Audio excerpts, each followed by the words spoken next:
Razor game to me. Good hero to run over an Arc Warden as well.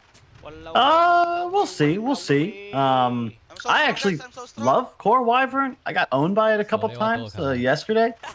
Oh, yeah? Just the new ulti where you're able to deal damage throughout means that at a certain point you just start soloing heroes. But either way, Grimstroke plus Wyvern's a cool support duo because you always have the potential for the double curse. I'm not actually sure how that interacts.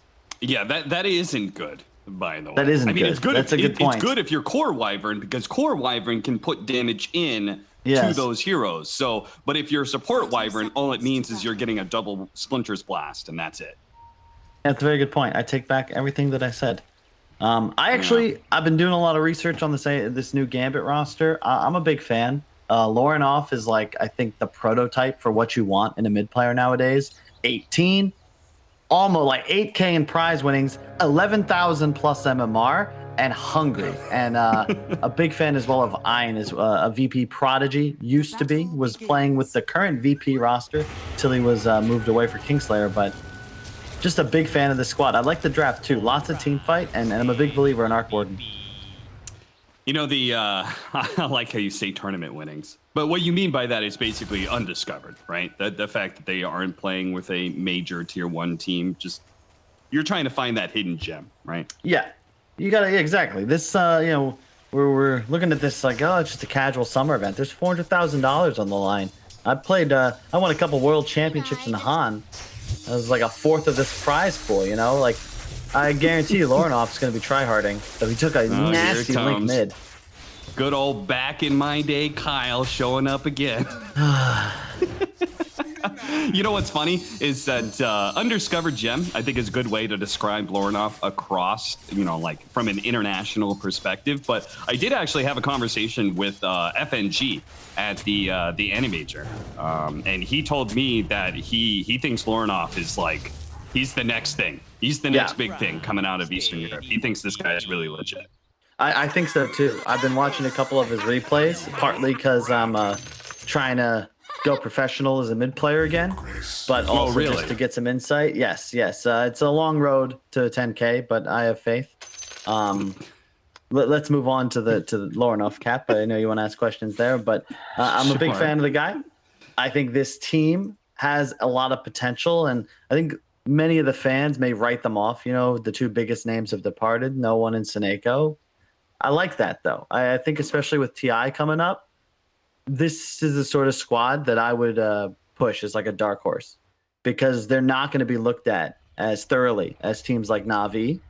So I'm just saying, watch out. I think if they can actually pull off this Arc Warden, that'll be very fearsome. It's excellent with all this team fight, from my view. Yeah, I mean, we heard from the panel, and I would probably agree. I think most viewers would also agree with the fact that even though AS Monaco Gambit did go to the major, obviously with a different lineup and stuff, they are not the favorites for this matchup against Tundra. Tundra, even though they didn't get to qualify to the major, have shown that they have been consistently strong within Western Europe and have managed to take on some of the better teams. So wait a second. Why you're saying that Tundra are favored in this matchup? Why do you say that? Well, they're from Western Europe, Cap. That's one of the weakest regions. True. That is true. I'll give you that one, Kyle. Eastern Europe, meanwhile, Team Spirit managed to get top 8. Hell yeah, go Team Spirit. VP ran into some tough teams. Yes, they ran into some tough teams the last major too. Unfortunate. All right, so you always say you're a big believer in Arc Warden. Are you a big believer in Arc Warden this game?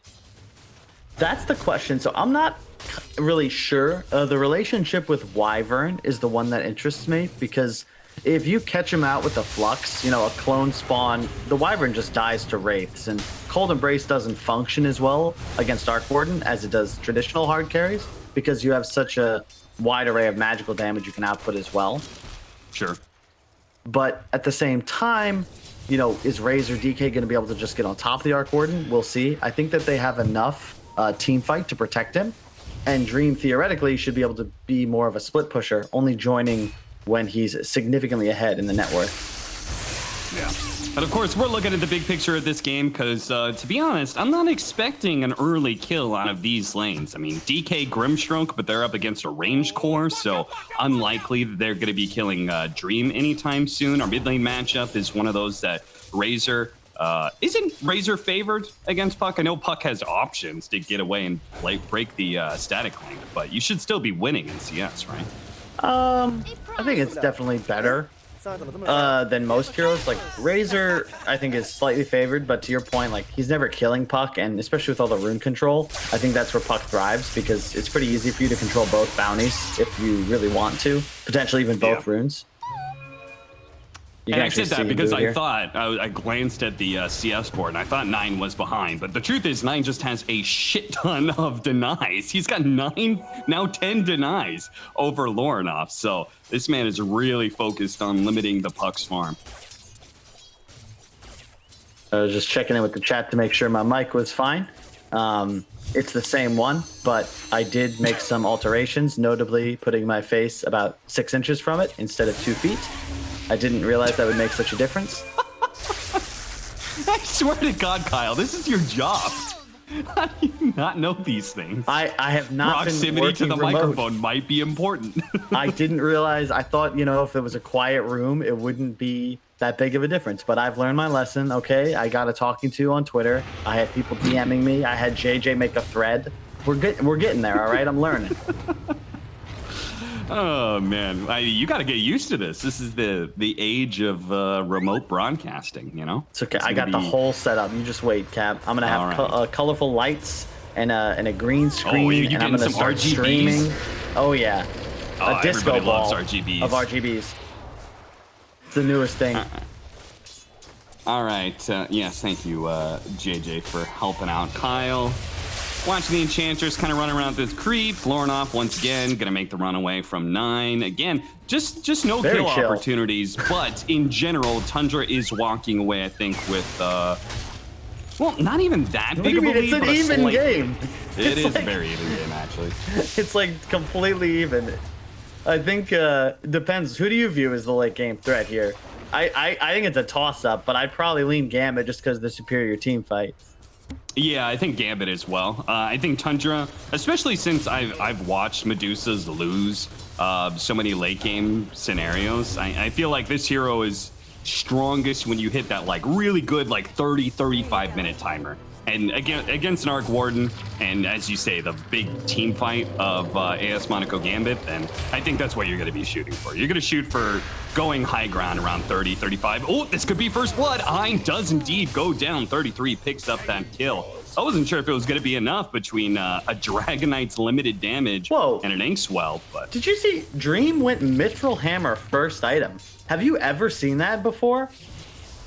Yeah, that is weird. Into a DK, right? Yeah. Why not the Javelin? Exactly, because it's cheaper as well. Like, it's so much gold to save. 1,600 gold was his first money spent in this entire game. Like, starting items, that is crazy. Okay, counterpoint though, it now means that he is has higher base damage. Mid lane, they're gonna drop in onto the Razor. He's immediately dead, and not much that Fauna can do about that. And that's gonna be the big edge for ASM Monaco Gambit here, because their Puck is basically a guaranteed kill every coil. And on the side of Tundra, you don't really have that answer. Oh, nice.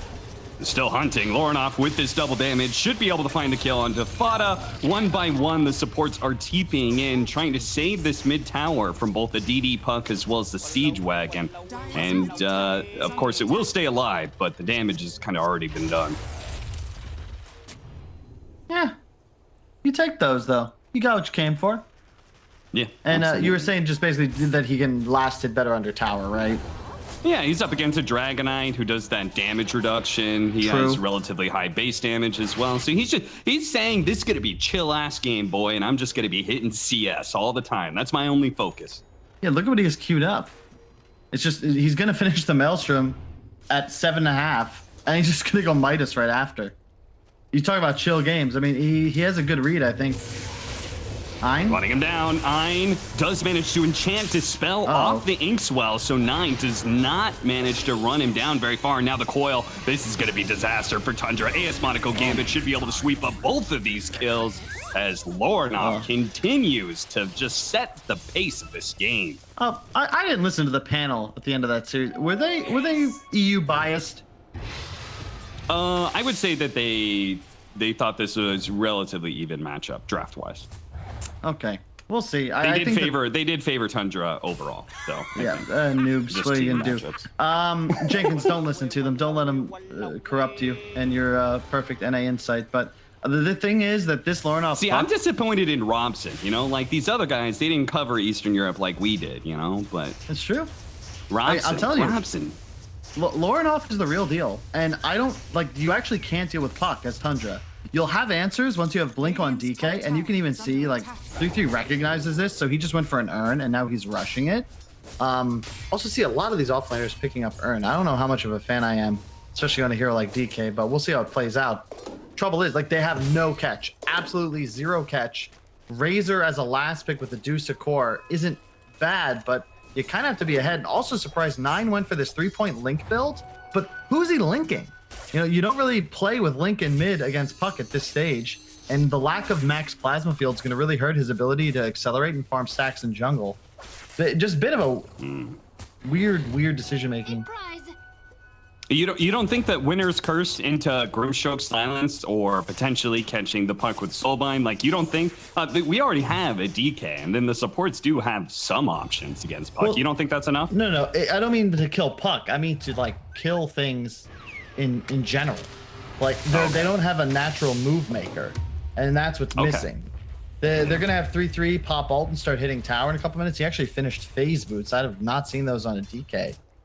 I guess just to run away from the flux. I'm having difficulty seeing why. Well, maybe it's the opposite. Maybe he wants the extra bit of boosted movement speed to get on top of the Arc Warden better. Okay, I'll give you, yeah, true. But yeah, I'm not even sure if he can really hit that tower, right? Like, Dragon Knights usually operate by being able to poke at towers, but that's what Arc Warden is really good against. Who knows, man? It's just, I mean, Skeeter's buying a Midas. It's like we watched so much Dota at the major. Come back yesterday, OG just absolutely destroyed. We're back here, and what do we see? Both carries buying a Midas, farming the triangle. God, I miss this. This is the Dota that I pay to watch. You are being incredibly sarcastic right now, aren't you, Kyle? This is the macro I know game, you okay? hate Dusa a lot, and Arc Warden is basically Dusa as an illusion hero. That being said, it does. This is something we have seen from Skeeter before, right? Hannah Midas in some ways does make sense, just because the if you go Aghanim Scepter, you need that level 20 as fast as possible, right?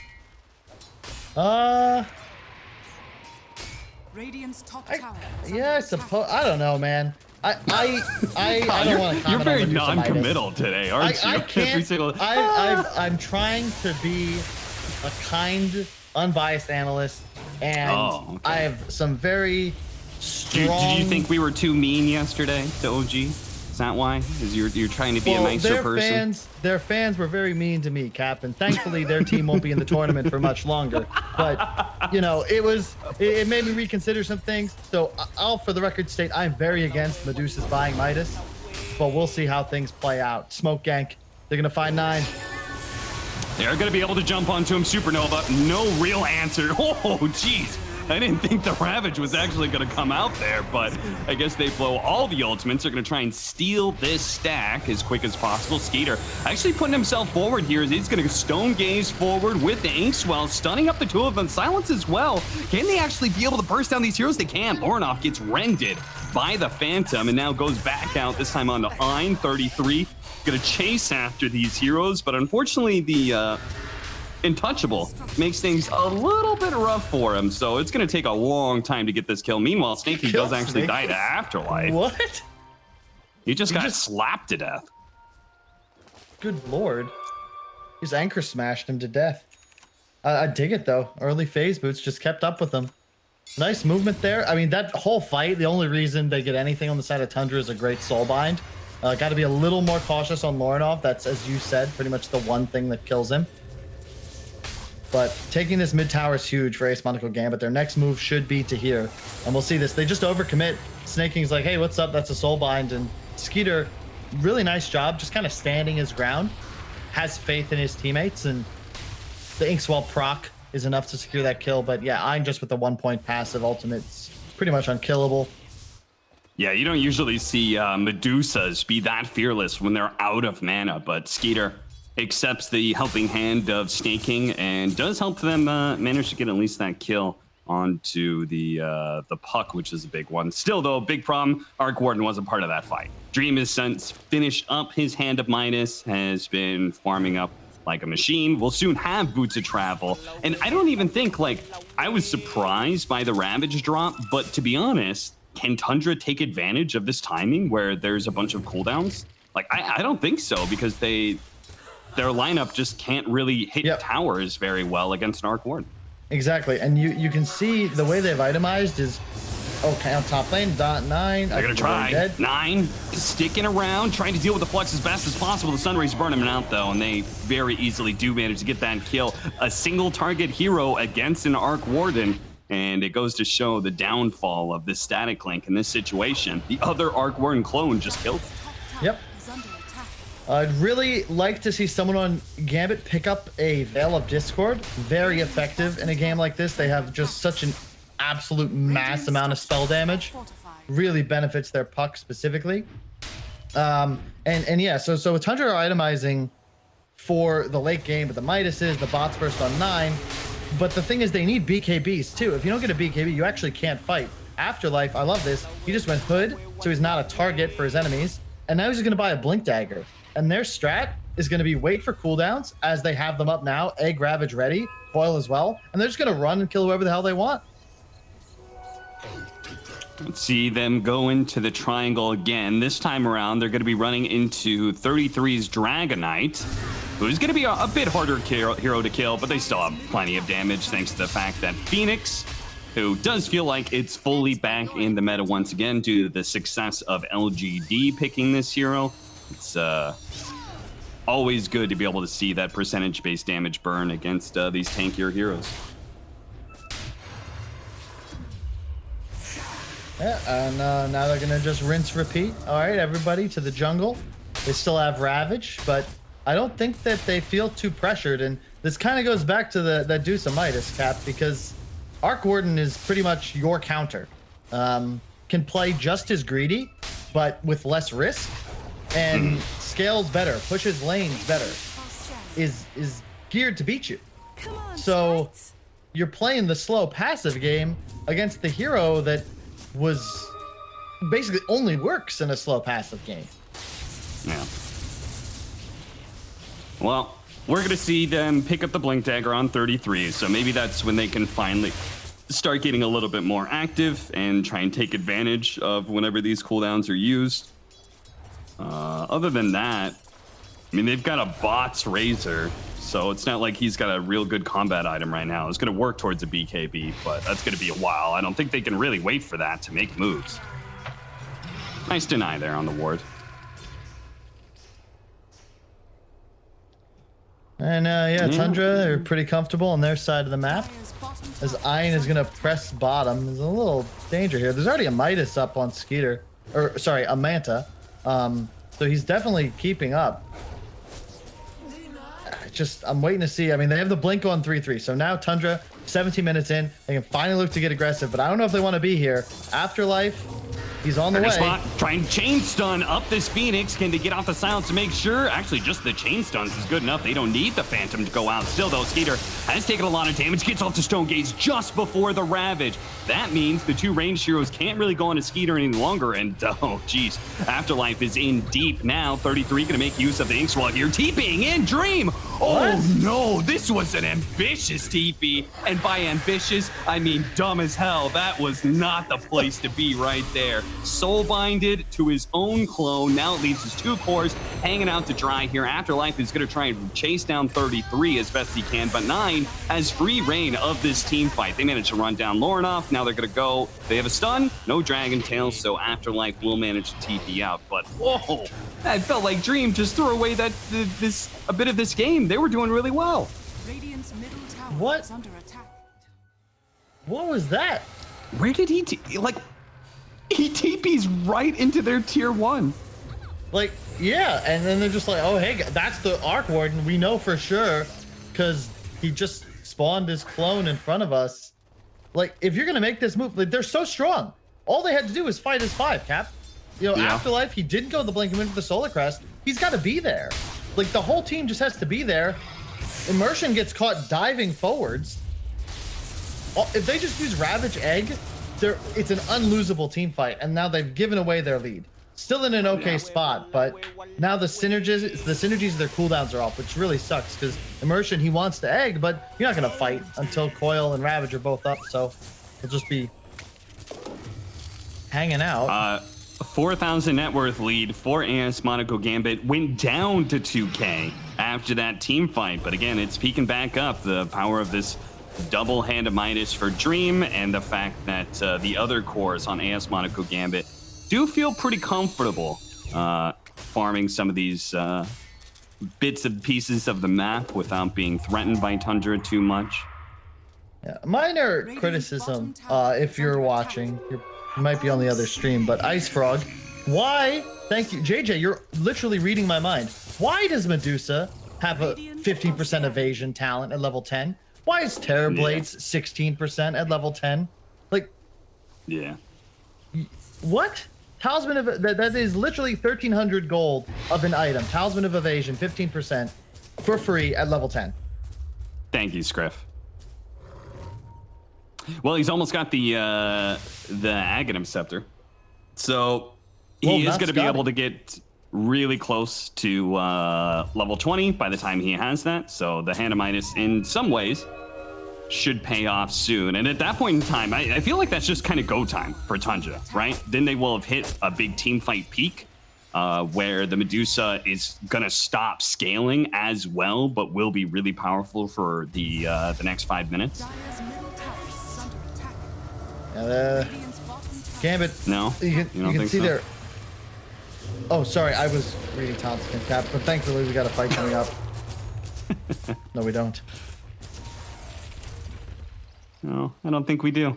I think they're just going to hold out around this tier 1 tower. All right, there's the Aghanim Scepter. There's the smoke. 4-man smoke up. They've got bots on 9, so he can join them in 6 seconds. As long as a creep wave is nearby. They're actually going to poke at Roshan here. That wasn't They got the quite spells. what I expected from AS Monaco Gambit. They're going to jump in. 33 lead the way with the Inkswell. They actually run into Ein and will take that. Very slow free kill. Okay, maybe it's not free at all. Maybe they're just going to run out of damage. Maybe they can't kill him at all. Skater is at half of his mana pool already, and they couldn't even kill the 5-position Enchantress. What was that question you would ask, Cap? I didn't get a chance to address it. Now I've forgotten it. I was going to say that basically with the Aghanim Scepter, because he's not trying to scale with a Scotty as much.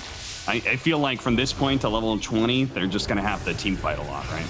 Yep. 33 burned down by the Sunray, it looks like, as Fada doesn't even bother trying to go for the Cold Embrace, because what's the point? It's just a bunch of magic damage.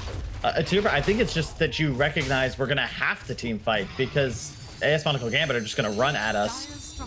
I love Ein, by the way. Like, this man, or I guess this Centaur lady, double fluffy hat, treads Dragonlance. It's a Dryad, thank you. Okay, sure. He's deceptively tanky. He didn't even have level 2 untouchable. He was isolated as 5 heroes attacked him and cast a spell, but they still don't even kill him. Yeah, and now it's a free Roche. They've got 3 right-clicking cores, you know? Like, untouchable is godly good this game. Well, I mean, It may actually be a free Roshan. I was a little bit like, it won't really be, but once again, Ein is going to break the smoke. Once again, Ein is not going to die. Okay, maybe he will. Winter's Curse. Soulbind goes out, two-man silence. Soulbind actually latching over to Lornoff. That could be big, but he phase shift, and he is going to be okay. He's able to get out as stunned up immediately by the Dragon Tail. Maybe he won't be okay. He's inside the bubble, but at the same time, they could still just barely kill him. First life down of Lornoff, but they're going to chase after 9 here. They want this kill. They're going to be able to coil. Immediately breaks it. 9, though, has no BKB. No way to save himself from the damage of the puck, who now hits level 15, 12% spell amp, but apparently AS Monaco Gambit are not done being aggressive as they're going to smoke into the triangle here and see if they can find a little bit more. Good move. Porting out Sunray, leading things off. Inkswell being given over to Skeeter so he can escape faster, but Snake King's life is forfeit. Yeah, they're doing it right. And up top, you see Dream just pressing the tower. Now with a butterfly. I mean, the item, okay, so it's one of the higher stat items, right? So very good for giving clone damage. But typically when we see Arc Warden, you know, MKB is necessary against a Dusa that eventually, well, built-in evasion I think already makes it necessary, but can assume a butterfly will come out at some point. And Dusa is one of the better heroes at just straight up getting an MKB. And that's what he's going to go for next. I'm not a fan of the item because you already have Bubble. Right? That's the evasion that's going to force MKBs already. So now you just make that item incredibly value instead of just like 9 out of 10 value. The Hex, the E-Blade. I don't know. We'll see what happens. Jumping forward once again, gunning for Ein. And once again, they're going to find their nukes aren't quite enough to be able to kill this Enchantress. It is able to get off the heal, but they just need a little bit more, and finally the Stroke of Fate finishes them off. The rest of AS Monaco Gambit, though, are doing a good job each time of disengaging. Even if Ein does fall, ultimately he is the fine position, and the rest of these heroes are happy just to dodge this fight. I mean, AS Monaco Gambit, I think they're very content with the state of the game. They're up 6,000 net worth right now. And they've got, as we talked about earlier, the superior 5-on-5 team fight. Oh, yeah. But not forever. The BKB on 9. They're going to have one on 3-3 soon. No, just kidding. He's given up on it. He's like, you know what? I can't get any goddamn gold. There's heroes everywhere taking all the creeps. I'm just going to go Halberd. 9, hang on. Nice jump forward. 33. They are going to be able to get the silence, so no Icarus dive emerging, getting caught in the front lines once again. The rest of AS Monaco Gambit backing away, and they can only accept these bleeding away these kills so many times. I mean, they're still doing okay. I mean, just watching the carries net worth skyrocket, it's very entertaining as they just leave the rest of their teams in the dust. Trouble is, I think Tundra's 2 cores probably function better without net worth. 9, his job is going to be the BKB, run forwards with a heavy link. Yeah. Now, this is one of the stranger games. You know, this is very off meta from the games we saw at the major.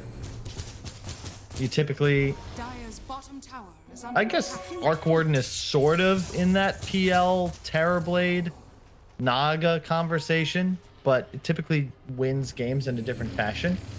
Yeah. All right, AS Monaco Gambit is going to smoke up here.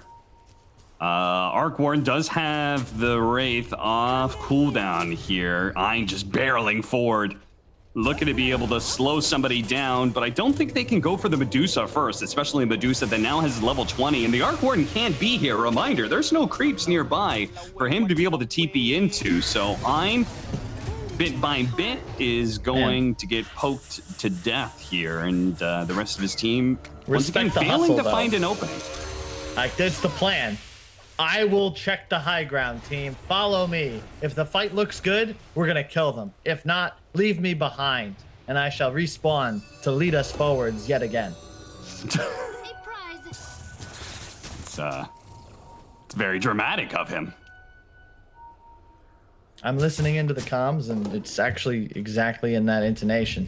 I like this decision from the puck, though. Lorinov, he's going to get the Lincolns up, so he really only fears Curse, Soulbind, and DK Tail. So theoretically, should be comfortable outplaying his opponents if he does have that split second of immunity to the first spell. He's got to be cautious, though, when Active Halberd comes up, because then 3-3 has a relatively instant cast way to proc Lincolns and land stun afterwards.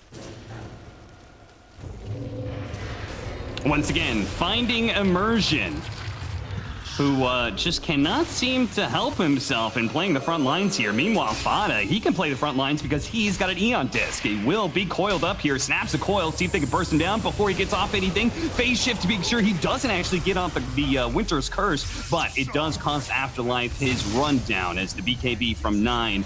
Static Link, and he just kind of runs a single core down. Not much Afterlife can do about that one, and not much Ein can do about his position either. Feels like Tundra is beginning to get some real momentum into this game, and AS Monaco Gambit is left with nothing but split pushing now, it seems. I just don't know what they're doing, Cap. That's like the third time a support's just died. The second time Immersion actually has died on that hill, perhaps even on that same ward.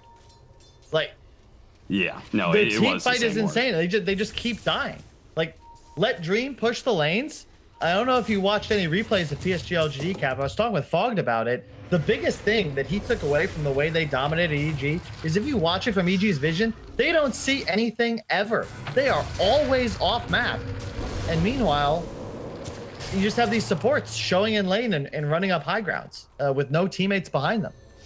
Yeah, and it's not like Dream that we haven't seen them take a successful team fight in like 10 minutes, and there's no way they can take a team fight without Immersion. Like you said it best in that bottom lane fight, that was a bit of a disaster for Gambit. It's like you ravage and you egg, and that's a good team fight. And now Tundra, like the game's gotten late enough that suddenly 9, even though he went for this very, not off meta, it's just, you know, bots BKB, he's very much in the game now. And oh, yeah. Even though he's so far behind Dream, if he just BKBs and links, he's giving his carry the win in that fight. Even talented for the static link damage steal, has the +8 armor, talent level 20.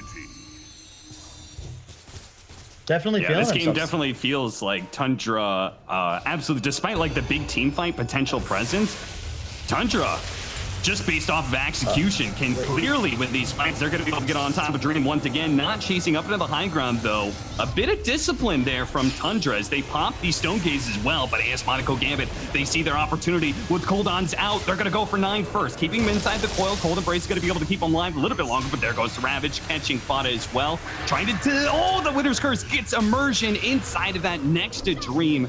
Good turnaround there from Fada, but ultimately, he is going to die, and Tundra is going to lose this fight. It's oh, never mind. Look at that. Oh, phase shift again.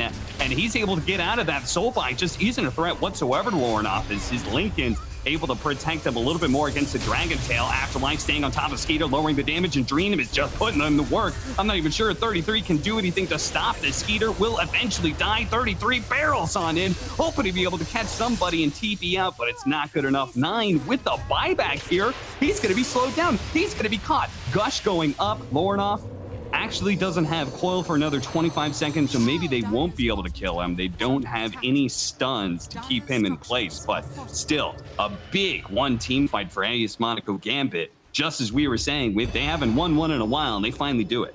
Yep, I think we'll get the clip, but that was so sick. That fight is won because of the reflexes of Lorinov. So 3-3 went for the play. Instant halberd into stun. You saw the Lincolns get proc, but it's enough of a warning that he gets the phase shift off, survives, and now Tundra have committed onto a hero, and they try to make a play that just won't go in. First off, they really don't have any business going in so deep. 9 got greedy. He had a huge link, but just too far. Immersion, once again, just kind of wandering forwards, gets picked off by the Winter's Curse. You're going to see that there, but that only buys them a little bit of time. Yeah, the game's chilling, so we can just keep going through the replay. Lorinov gets the 1 kill. You're going to see them, okay, Fada's done for. We're going to chase for more, and watch this. Halberd, boom, juked. Ooh. And the now fact that he can just phase shift here. during Soulbind feels broken, though. Come on, man. You got to give him some kind of escape. Grimstroke's already strong enough. And then Skeeter's left with nothing but just fighting. We're going to head back into the game here pretty quick, and that will be Roshan being taken for AS Monaco Gambit. So Cheese for Afterlife, Aegis for Lornoff, and the Shard also going to Lornoff. So he gets the waiting rip. Ein once again breaking the aggression from Tundra. He's going to die first, but the rest of his team is able to follow up here. But the problem is they don't have Ravage just yet. They've already used the coil. Lornoff is going to lose his first life. If Supernova goes out, Skeeter pops a Stone Gaze in response. Tundra is going to reset here. Not a bad fight for Tundra whatsoever. If all they lose is Fana and his courier. Oh, the Ravage going down with the Blink Way. 33 gets out before the tentacles could catch him. 33 on the other side. Dream is actually there. He bots over in order to catch these heroes with the Scotty. 33, he's dead. Skeeter, he's going to be run down underneath this tower. They know they've got to buy back. They've got to somehow save Skeeter from this disaster of a team fight, but it's not going to happen. Triple kill for Lornoff. He's going to run down. Look for the Ultra on Snake King. There it is. He has it. 4 down on the side of Tundra, with a buyback from Snake King as well. AS Monaco Gambit in full swing of things, and even maybe catching 9 now as Flux slows him down. Wasn't able to get a Scotty hit though, so 9's out. Okay. Well, there's an Aghanim's now on the puck, so that's going to change things up. But AS Monaco Gambit, I don't know if you call them outplaying. The fights are very strange. I'll be honest, Cap, on both sides. That is an impressive record from Dream, and really the reason that this team can play so confidently, because yeah, they may have made some mistakes, but only 1 death on the Arc Warden. It was, as you said, that I won't repeat what you said. It was very rude, but he did make a very silly play at the tier 1 earlier on in this game. Been pretty dominant since then. Now 30k net worth, and yeah, the BKB, he just straight up kills 3-3 by himself, who has fallen off the face of the map in terms of net worth. And shout out to the MVP, Ein on the Enchantress, once again opening the engagement by running forwards into his own death.